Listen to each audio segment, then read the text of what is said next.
dañu am combat boo xamante ni dañ ko bëgg a xool Serigne Ndiaye Libidor Maawo sunu réalisateur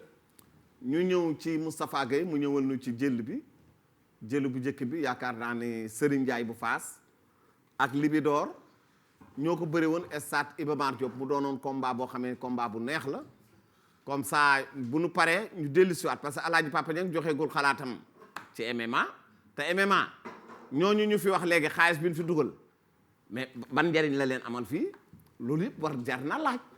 et puis nun ko fi dugalee ak nun ko fi génnee parce que léegi àdduna xaalis dafa doy waar parce que kenn xamul fan la jëm kenn xamul fan la dugg loolu dina ci ñëw léegi vive le MMA Moustapha Gueye mais Moustapha Black Power ñëwaguñu ci mais dañ ci war di ñëw parce que boisson bi moo waral Moustapha di ñàkk bu ñàkkee bu ko naanee affaire bi da koy yokk cawarte quand même mu war a mën indil nu jël bu neex sans moom daal je ne peux rien faire voilà mi ngi noonu kon ñu ñëw ci jëlu Serigne Ndiaye ak Libidor stade Iba Mar Diop la woon ñu xool lan moo fi xew macha allah mbokk téléspectateurs yi Serigne Ndiaye numéro 2 écurie Fass jiital tànk ndeyjooram fii de seen wàllu càmmoñ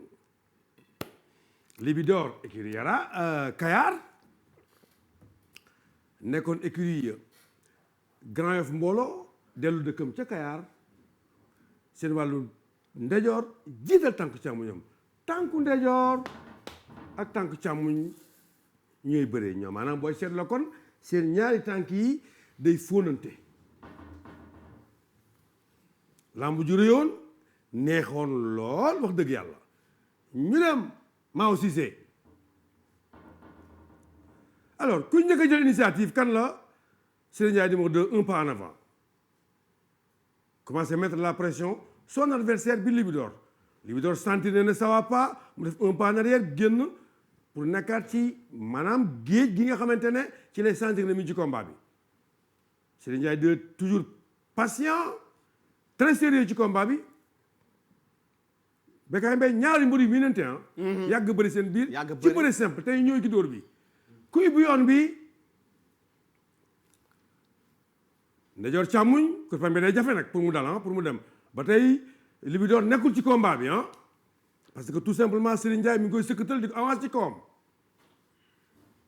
ay ca Libidor Serigne Ndiaye ba tey Serigne Ndiaye ba tey avancé am na xëccoo nag bu am ci ñaari tànk yi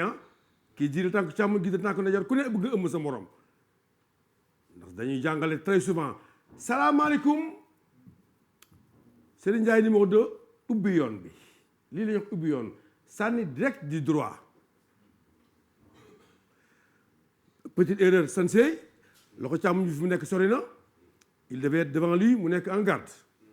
waaye nag lambement parlant sànni direct du droit bu baax bu atteindre adversaire am bi mooy premier coup bi nga xamante ne moom la Serigne Ndiaye sànni mu dal ci ngaamu ki nga xamante ne mooy Libidor ñu dem Mao Cissé alors ba tey Libidor fii lay jóge jëm fële il n'est pas encore à l'aise ba tey Serigne Ndiaye di ko teg pression Libidor mépp seere ndomba du jeexal combat déedéet Serigne Ndiaye numéro 2 ñëwaat annoncé waat beneen direct du droit donc da ngeen di gis na kon Serigne Ndiaye numéro 2 bëri si ne combat bi lan lañ koy wax donc boo koy jàngaat sa loxo bi ci kanam nay dem sa loxo bi ci kanam nay dem donc envoyé na ñaari coupé yoo xamante ne yëpp mu ngi jëm ci kanamu ki nga xamante ne moom mooy Libidor mais aussi njëkkante bi ci suuf laa bëggoon gis gaa yi ñu xool ko tànku ñaari mbër yi waxoon nañ leen sànq ne leen ñaari mbër yi seen tànk dafay fóonante bu kii jiitalee càmmuñ ki jiitalee ndeyjoor tànk yi dañuy laalante des fois suñu joggante mais booy xool pratiquement Serigne Ndiaye numéro 2 dafa marché ci tànk ki nga xamante ne moom mooy Libidor jogge na tànk bi sànni ko direct du droit Mao Cissé ñu dem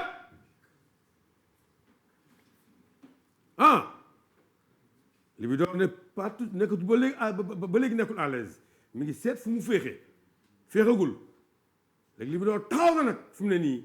bëgg a liggéey combat ñaara koy def su kii di liggéeyoo avantage ci moom lay jëm si gis ne voilà maintenant nag bokk téléspectateurs yi ki nga xamante ne mooy Libidor wàcc na di dóor direct Serigne Ndiaye direct au foie bëgg ko dóor fii ci biir bi mais nga gis ne kon njëkkante bu ñu doon wax sànq moo feeñ fii ñaari mbër bu ñu dee bëre kii de tànk càmmoñ kii de tànk ndeyjoor kii ëmb morom moom mooy avantage nga gis ne kon Serigne Ndiaye numéro 2 mi ngi ëmb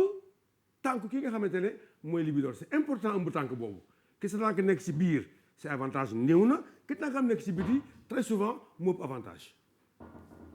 ñu dem maa aussi c'est avance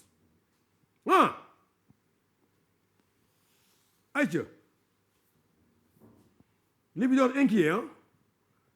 xeex ba dàmbali alors le coup fatal gis ngeen ne Serigne Ndiaye numéro 2 ñuuxu na adversaire am ba fu mu ko baaxee ëmb ko ba moom ko dóor ko crochet du droit crochet du droit bi dal na armé na gauche bi nag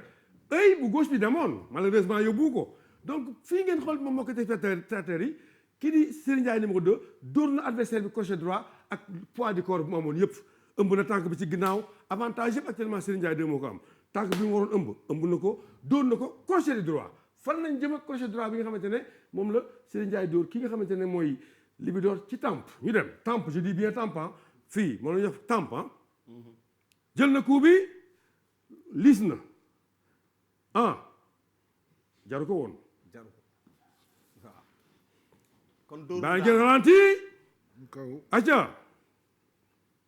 ban c'est parti jaroon àggale sax déjà doon waral jël daal doon na ko mu daanu mu fekk fa daal di koy bóof mbokk téléspectateurs yi nag kii mooy Serigne Ndiaye numéro 2 bu écurie Fass un jeune lutteur de 24 ans 1m90 135 kilos donc Fass am na ci moom avenir am ci moom yaakaar kon nag waa Fass jàppale mu pousse avancé ci kanam bokk ci parmi les grands champions asalaamaaleykum wa rahmatullah